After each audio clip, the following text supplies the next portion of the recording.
Hey guys, a lot has changed since the beginning of video games. Like the platforms that are used and how the games are distributed, how your characters are different from what they used to be, and how you now interact with your characters.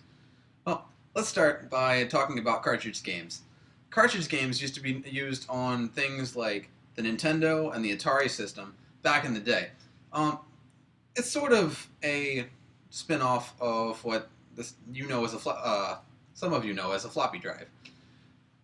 Well, back then, they were very difficult to keep because they took up a lot of space and they were easily damaged because maybe some of you had them before, but you had to scratch them and blow on them, stick them back in a couple times to see if you could get it to work again, right? Not very efficient. So then they came out with something called CDs. Well, when CDs came out, they were they didn't hold a whole lot of information, but they did hold. It was more compact. It was easier to store, and they did store a whole lot more information than the cartridge games. Back then, when you put into your systems your CDs and things and your cartridges, they didn't have save points on them. They actually had to store them either in the memory, and if you remember the Nintendo, you actually had, or the Nintendo 64 that is, you had to buy either a memory card or a memory pack that went in your Nintendo. Um, Now we have the internet, and the internet's very useful because you don't have to worry about your CDs or your cartridges getting scratched or broken. You can just go to your nearest Steam account, Origins Online, wherever you want to download from, and you can download them straight into your computer, or you can download them to your Xbox from Xbox Live, or even the PlayStation Network.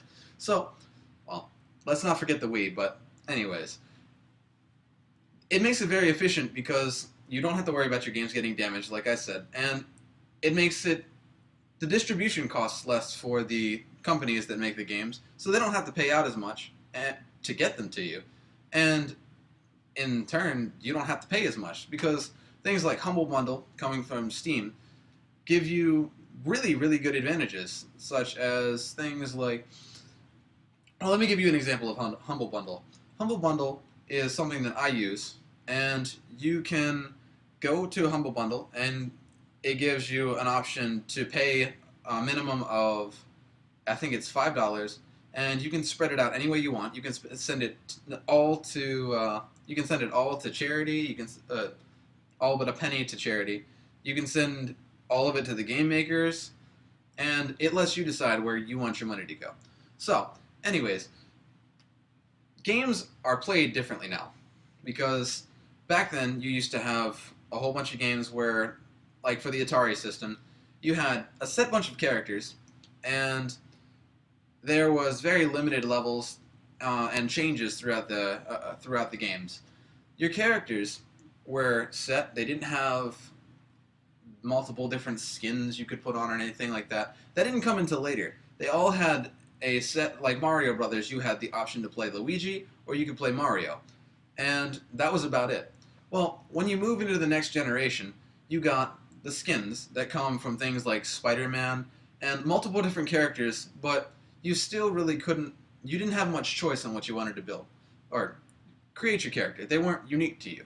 So then, when we move into the next generation after that, we finally got to things like Skyrim and Star Wars: The Old Republic, and many other games after that that you could start to build your characters. You could start to customize them. You could even make them look like yourself, and that really draws in customers because a lot of times when you can make things look however you want, it really it pulls you into the gameplay, and it for a customer or a game player, it makes it more of an enjoyable experience because you can relate more to your character than just having someone else's imagination run through a game which is already theirs.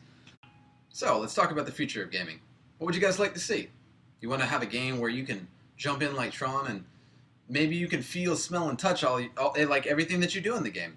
Wouldn't I think that would be cool? Maybe you want to see something that already exists just expanded upon, made better, like something like Kinect, where you can stand here and motion, and maybe they develop the system better. There's a lot of things that we could speculate on, and it's always fun to guess. But hopefully the future brings more productive ways of bringing you video games and letting you play your favorite characters the way that you want to. I'm Brennan, and I hope you've enjoyed my presentation.